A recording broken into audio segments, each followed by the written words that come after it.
Did you feel like your life was over? Yeah, nah. Yeah, nah. I know Quando said he felt like he had an out-of-body experience. Do you feel the same though?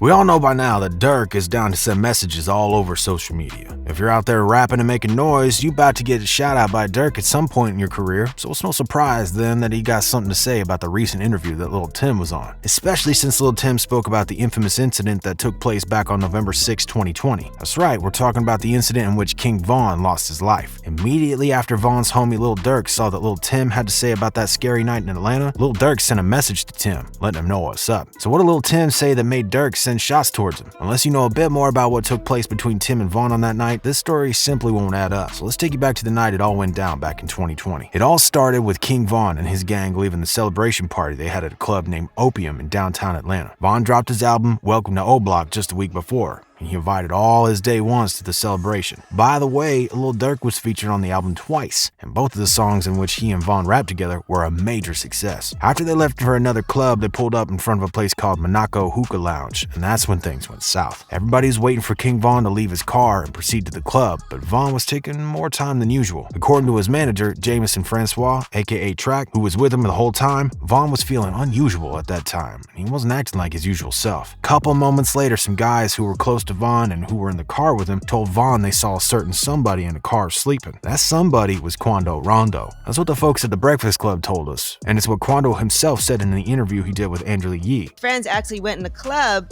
and he stayed outside in the car. He wanted to just go to sleep in the car, and Lil Tim, his boy, was staying outside with him because he didn't want him to stay by himself. In the car with him was Lil Tim, who wanted to make sure that Quando wasn't alone. They weren't looking for any problems at all. They were just chilling in the car and resting. They had a video shoot for a song just earlier that day. Now, King Von all of a sudden decided to leave his car, which was parked close to Quando's car, and head towards the spot. As he approached the place, he saw Quando Rondo, and at the very instant that he saw him, he went for a punch. Quando, on the other hand, wanted to move through the crowd that was close to Von's car. As he didn't want to push his way through, he decided to wait by his car until people moved away. When he saw the opportunity, he started walking towards the club, but got stopped by Von, who decided to start a fight with him. This video here clearly shows how Von hit Quando upon seeing him up close. We can't really see everything that happened later on, but there was a lot of shots being fired. After Lil Tim saw his buddy Quando, he rushed out the car and took his Glock out. He came behind the car and unloaded rounds upon Von. King Von passed away that night, and Lil Tim got shot 4 times himself by police who were parked nearby too. People were devastated by the outcome of this night. Von's fans couldn't believe what happened and just wished things were different. All of this could have been easily avoided. That one punch cost Von his life. Had he not punched Buddy, that crowd wouldn't have rushed and the dude would have got out shooting. Another person on YouTube felt it was completely Von's fault that the fight broke out. I love King Von as much as the next fan, but my dad always taught me and my brothers, don't start none, won't be none. He dug his own grave through his actions. You can't be a gangster and a rapper at the same time. Results are this or prison. Every man should be held accountable for their actions. King Von got himself killed.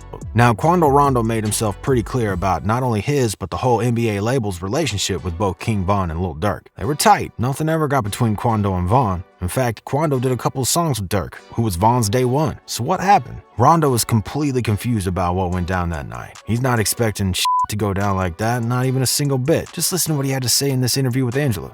Maybe I just got free pick. I don't know, man. Like, I don't want to say. Like, I was wondering, like, damn. Like, was they trying to do something to me? Like, to fuck my image up and, like, just boost him up? Don't know where. You just don't know where it came from. You have no idea. Lastly, plenty of people got flashbacks to the Tupac incident, which took place in a similar way. Both the incidents started after a fistfight gone wrong. Von's manager spoke about that with Vlad TV. Vlad asked Track if it was fair to compare the Von incident to that of Tupac, and all he had to say was this. Bro, it's past fair. It's kind of crazy, right? Like, yeah. It's the same scenario. And Von is like the same type of artist, same type of guy. Like, it's just saying God must have had a plan, and the plan got to be probably bigger than we all know it is, because it's crazy how that scenario kind of fit with him. Both of those nights were stuff that should have definitely been avoided altogether. Nobody will know what went through King Von's mind. But what we're left with now is tricky too. And it looks like Lil Tim recently had something to say about the entire mess, because Tim's still not a free man and he's still on bond. He had to do a remote interview conducted by Fuchsia's TV, and he had something to say about that night. He sounded as cool and composed as they come. He didn't share all his opinions since he's still waiting on the case to come to an end. Only later will we probably hear him speak more openly about everything. But he did leave us with a little something. He said, Yeah, I'm just waiting shit play out. Shit, go how it go, goddamn. Niggas just really waiting the goddamn case over with.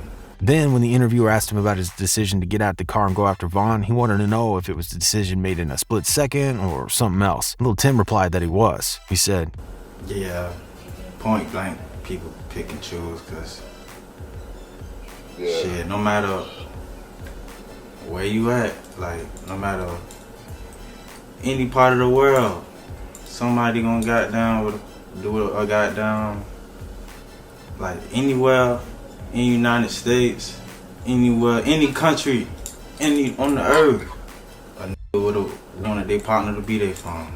As you can see, Tim stood his ground when it comes to what he did. He knows that he was protecting his brother, and he don't see no shame in that. A lot of people would agree with this. One person on YT commented, "Dude stood on business, he really didn't do nothing wrong." And another person shared that opinion with this comment. "I think Lil Tim did the right thing, I don't care what anyone say. It's just unfortunate someone had to lose their life. RIP Vaughn." Durk, on the other hand, probably got to see the interview with Lil Tim. After that, he hopped on Twitter and he had this message for Lil Tim. "We don't want to hear that scary soft shit. It's stuck goofy." Why this reply from Durk? Why did he say don't start that soft shit? Well, because he thinks that Lil Tim said what he did in order to make his case seem more softer, or to perhaps wash his hands from what he did. Lil Tim's being soft now, according to Durk, because it seems to him like he's catching feelings and that makes him look weak. But the fans would beg to disagree with Durk and his views. In fact, they believe Durk to be the one who's weak since he's been all bark and no bite for a long time. One dude said, "Dork's a goofy. He never caught nobody in his life." And he wasn't the only one in the basket. Another guy spoke, "Durk needs to chill off the internet, thug." According to many, it seems like Lil Tim did right by just standing up for his homie and doing what came to his mind first. Vaughn threw the first punch, and from there on, all hell broke loose. However, if he didn't, all this probably would have never happened. What do you guys think about Durk's reply to Lil Tim? Is Durk calling out Lil Tim just for the sake of it, or does he actually have a good reason to comment on Tim's soft behavior? Let us know about what you find out of all of this in the comments section below. If you like this video, and make sure to check this one out too. And remember to keep it RIZZLE.